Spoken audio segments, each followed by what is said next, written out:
Welcome back to Get This Game for another monthly roundup, like 3 days later. It's fine. Hi, I'm Jake, and this is Get This Game, where we're all about the board gaming goodness. And it's been, what, like 3 days? 2 days? Yeah, we just talked about my August top games of the month, and here we are a few days later, and we're talking about September now. If you have seen anything else on my other social channels, you'll know that September was kind of crazy for me. Work has been extremely tough. The day job has been hitting me hard, as well as just things outside of work, like almost ready to get married, just hanging out with friends, seeing people, friends and family. It's all been pretty crazy, and so that's why September was maybe a bit more of a down month for me in terms of the number of games I got. September started out as a banger, but then again, things started to pile up and life happened. So today we're going to do a top 5 games of the month instead of a top 10, simply because I was looking over the number of games that I played, and I probably only had what I'd consider to be like top cool, meaningful experiences with 5 games this month. Not a great look, but I'd rather be honest in kind of talking about what I consider those top 5 games to be, instead of trying to stretch it out and do 10. So with that said, let's talk about my top 5 games that I played in the month of September. I'm mainly going to be talking what I liked or disliked about playing each of these games. We're not going to go too in depth with a full overview of how the game works and plays.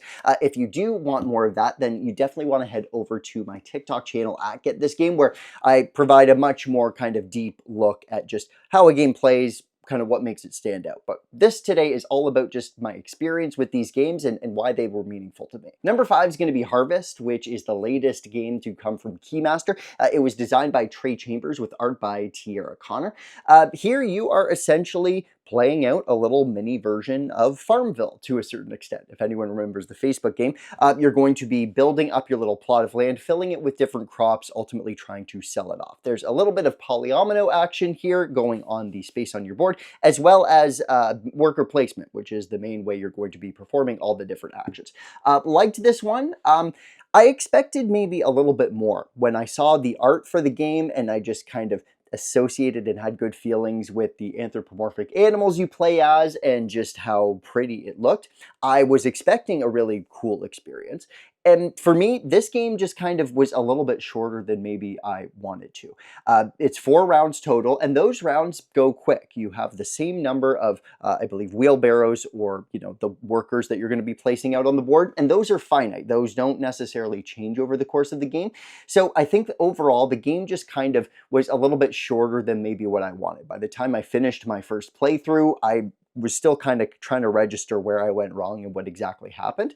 Some interesting things here. I think the asymmetric player powers do just enough to set you on a few different paths you can go on. It was kind of funny. I was trying to basically clear up as much of my forest as I could so I could add a lot of kind of unique buildings to my area. Whereas the guy in my game group that won the whole thing, he really frankly did not build much of a farm at all. He was more of a landlord that was just able to suck through all this money using his special ability. Kind of funny that it worked out that way, and it means that there's definitely more for me to explore with this game. But for now, Harvest ends up at number 5. Pretty good first impression, but something I wanted to last a little bit longer, just given the production value. Number 4 is going to be Art Society, which comes to us from Mighty Boards, designed by Mitch Wallace, and art by a ton of different artists that you'll see below.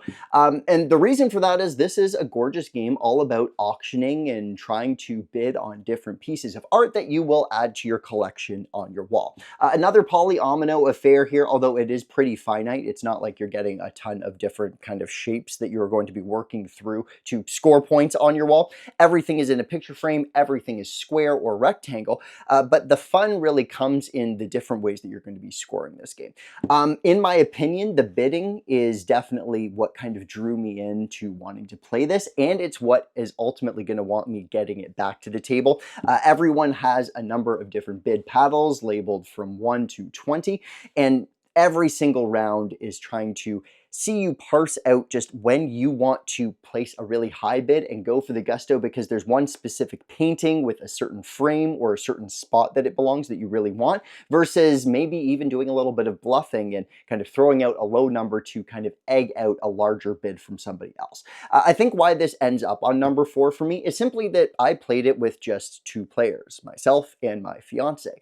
And this is definitely a game that I can already tell lends itself better to more players. When you have just more bids coming into the table, there's that bit more to think about, which is what kind of an auction game is all about. So I think it says a lot that we played it just to 2 players, and while maybe the polyomino or the tile laying aspect shone through more than the bidding aspect did, I'm really excited to try that bid aspect again with more players, with like 3 or 4, so that those bids and that auction is just a little bit more engaging and interesting. So high hopes for Art Society the next time it comes out. That is number 4. Number 3 is going to be Guilty Houston 2015 from Yellow Games, designed by Johan Survey with art by Joss Millet.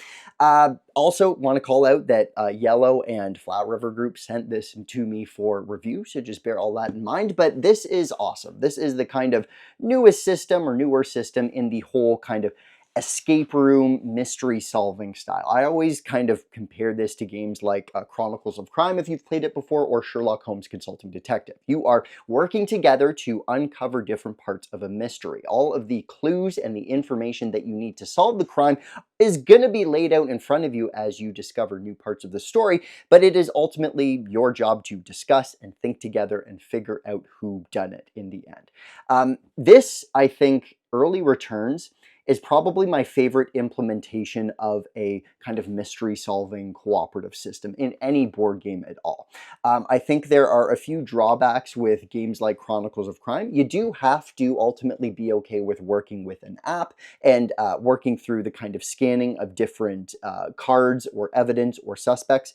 And in Sherlock Holmes Consulting Detective, frankly, there are a ton of rabbit holes that you can go down in that design, and you're just reading a whole buttload of text. Whereas I think the Guilty system, and at least the Guilty Houston 2015 system, does a good job of kind of bringing together the best of both worlds. It is a visually appealing, easy to work through system that has a little bit of text but isn't overly text heavy. But then at the same time, you always have access to all the information in front of you. They have set everything out and laid everything out so that you can kind of keep track and always refer back to what you need. I think that barrier to entry kind of helps pull back what can make mystery solving games so intimidating. So I really liked this.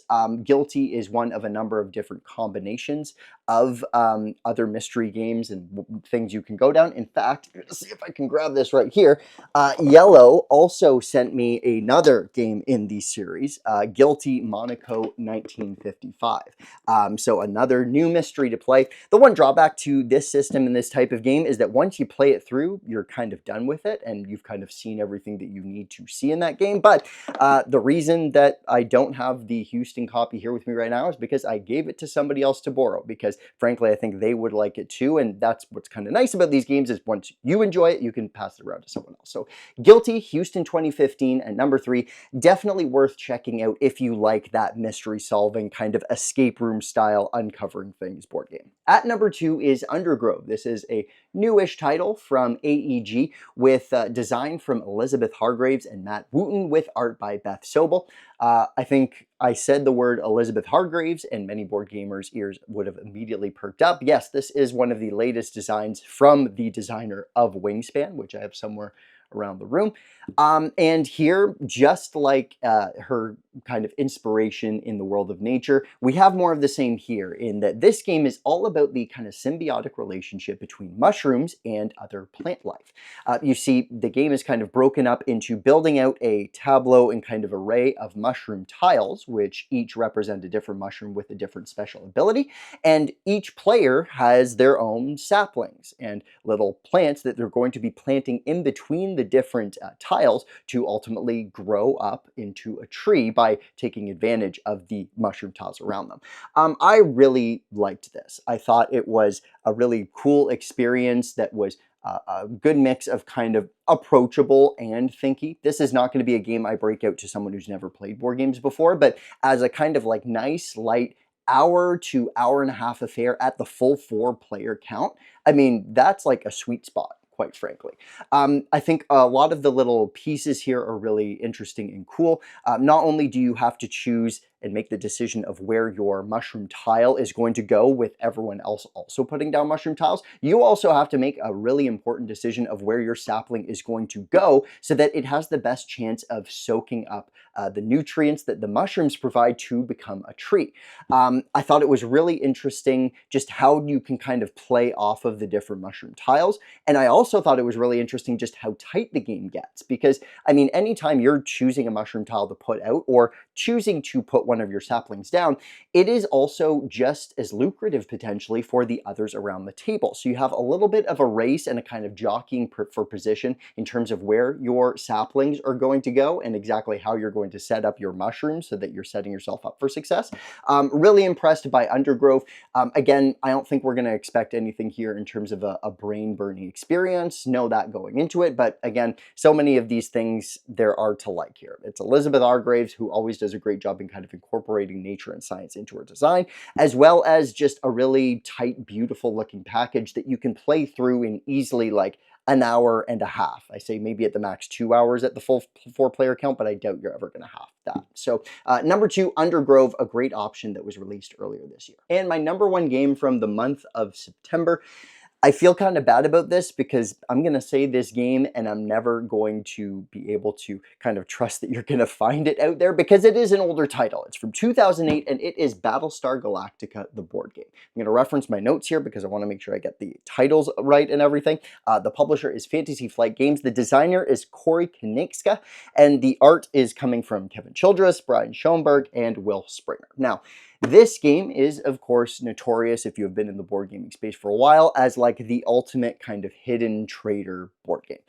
Over the course of probably 2 to 3 hours, honestly, probably a little more than that, you are going to be the crew members of Battlestar Galactica, flying through space, trying to avoid and fight off Cylons, while also being worried about who else on your ship could be a Cylon themselves, the bad guys. Over the course of the game, you will go to different rooms of the ship to perform actions. These could be blasting Cylons, deploying yourself into a little ship to go off and fight them as well as collect all of these skill cards, which are broken up into, I think, 6 different categories. These skill cards will dictate certain actions that you can do, but they also are going to feed into what happens at the end of every round. You're going to have to deal with an event card that is usually something bad, and more often than not, you as a collective group are going to have to contribute a certain number of skill cards to try and overcome the challenge. It will be a certain threshold that you have to hit. And this is where the mind ethiness kind of comes into play, because of course there is always the chance that you have a traitor among you. So because you're kind of offering up these skill checks in secret, you never really truly know just how people have contributed or how many they have not. All you know is they're putting in a certain number of cards into the skill check. So I think just in general, my experience went into that one a little bit more than I planned to, but I had such a good group around the table at, again, another one of my game nights who were experienced with this game, and it was me and one other person who was learning for the first time. They were very good in kind of walking us through all of the different scenarios, the good, the bad, and the ugly that can happen in the game so that we could really start making informed decisions right away. In the end, there was a Cylon that pulled over another one to the dark side. Now I'm just getting my IP mixed up here, but it was really cool to kind of see through that, because honestly, I don't like social deduction games all that much. I don't like the idea of everyone kind of having to put on this performance and make moves that just can be immediately called out on the table, especially when you're playing with strangers. But I think where I've kind of landed on the whole idea of social deduction games, or at least a little bit of stuff in there, is I like my social deduction to be surrounded by a whole bunch of other stuff. If the core kind of mechanic and the core thing that's going on isn't social deduction, I'm probably going to have a more fun time with it. And that was the case here. There is so much to worry about. You have to figure out how to deal with enemies coming in waves. You have to worry about actually jumping and kind of at light speed moving forward closer to the end of the game. You have to worry about your own health. There's all these little factors outside of just that core kind of, okay, figuring out who around the table might be a traitor among you. So I think that Battlestar Galactica experience, I don't think I would ever say no to a game like this again. And it kind of opened me up to being like, okay, the next time I hear there's like hidden traders or a social deduction aspect to the game, I'm going to take a little bit of a closer look to kind of feel out like, is this social deduction for social deduction's game sake, or is there a lot more going on around that game for me to enjoy? So that was hopefully faster than my last 30-minute video. I hope you enjoyed, maybe saw some new games that you haven't had on your radar yet, maybe some old games that if you get lucky and go out to your local game store, maybe somebody will bring and get to play with you. As always, once again, if you can, please consider subscribing to the channel and turning notifications on so that you can see when I do get out my next video. I've done a lot better job already in the month of October than I did last month, so we're going to try and keep posting content consistently on here. Leave a comment, let me know what you played in the month of September. Follow me on TikTok and Instagram, and as always, thanks for playing with me.